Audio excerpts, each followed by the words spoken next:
కోరుతున్నాను. ఇప్పుడు కార్యకర్తలకు మాట ఇచ్చారు, మిమ్మల్ని ఇబ్బంది పెట్టిన వాళ్ళ పేర్లన్నీ కూడా ఒక బుక్ లో రాసా ఉన్నారు. ఆ బుక్ లో ఉన్న పేర్లు పనికి కల్పించబోతున్నారా? అంటే వాళ్ళు న్యాయం చేసే దిశగా లేకపోతే కొన్ని నేను మళ్ళీ చాలా స్పష్టంగా చెప్తాను. నా యువగలం పాదయాత్రలో స్పష్టంగా ప్రజలకి కార్యకర్తలకు నేను హామీ ఇచ్చాను. ఏ అధికారులు వైకాపా నాయకులైతే చట్టాన్ని ఉల్లంఘించి ప్రజల్ని తెలుగుదేశం పార్టీ కార్యకర్తలు ఇబ్బంది పెట్టారో వాళ్ళపైన ఎంక్వైరీ చేస్తాం. అధికారులకు సంబంధించిన విధంగా జ్యుడిషియల్ ఎంక్వైరీ చేస్తాం.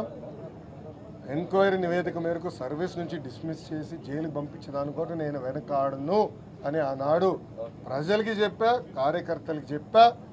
అది ప్రజలు ఒప్పుకున్నారు. అందుకే ఈరోజు ఎప్పుడు లేని విధంగా మనకు మ్యాండేట్ వచ్చింది.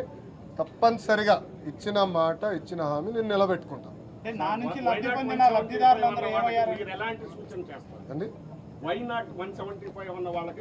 నేను వైకాపా దయచేసి వైకాపా నాయకులకి పార్టీకి సూచించే స్థాయి నాది కాదు. మేమేం చేస్తాం చాలా స్పష్టంగా చెప్పాం. కక్ష సాధింపులు, హెరాస్మెంట్లు, ప్రభుత్వ ఆస్తులు ధ్వంసం చేస్తాం, ఇది మాకు రాదు, మేము చేయం.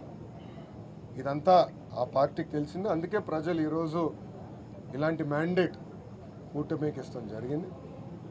సో మాకు ఇచ్చిన మ్యాండేట్ నిలబెట్టుకోవాల్సిన అవసరం 3 పార్టీలపైన ఉంది. ఎందుకంటే ఆంధ్ర రాష్ట్ర చరిత్రలో ఎవరికి రాని మ్యాండేట్ మాకు వచ్చింది, ఎవరికి రాని మెజారిటీలు మాకు వచ్చినాయి. ఆ బాధ్యత మేము నిలబెట్టుకోవాలి. ఉందాతనంగా ప్రజలకి సేవ చేసే దిశగా మేము పనిచేస్తాం. ఇచ్చిన ప్రతి హామీ నిలబెట్టుకునే బాధ్యత మేము చేసుకుంటాం. సార్, రాష్ట్ర చరిత్రలోనే మొదటిసారి మీ కుటుంబ సభ్యుల్ని టార్గెట్ చేసి అవహేళన చేసి వారి విషయంలో మీరు ఎలా ముందుకు వెళ్ళబోతున్నారు? ఇప్పుడు ఆనాడు శాసనసభ సాక్షిగా మా తల్లిని అవమానించారు. అది తట్టుకోలేక చంద్రబాబు నాయుడు గారు ఆనాడు శపథం కూడా చేశారు. మళ్ళీ ముఖ్యమంత్రిగా ఈ సభలో అడుగు పెడతానని ఆనాడు చెప్తాం జరిగింది.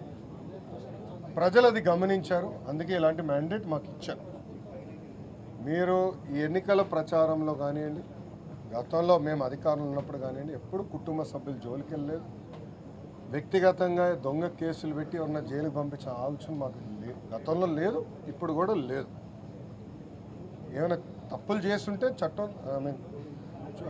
చట్టాలు దాని పని చేసుకుంటూ వెళ్తాయి తప్ప మేము ఎక్కడ ప్రజల్ని ఇబ్బంది పెట్టాలనో వైకాపా నాయకులపైన కక్ష సాధింపు చేయాలనేది మా ఆలోచన కానే కాదు. కేంద్రంలో మీరు భాగస్వామి ఉన్నారు. ఇప్పుడు కేంద్రానికి రావాల్సిన, అంటే రాష్ట్రానికి రావాల్సిన రాయితీ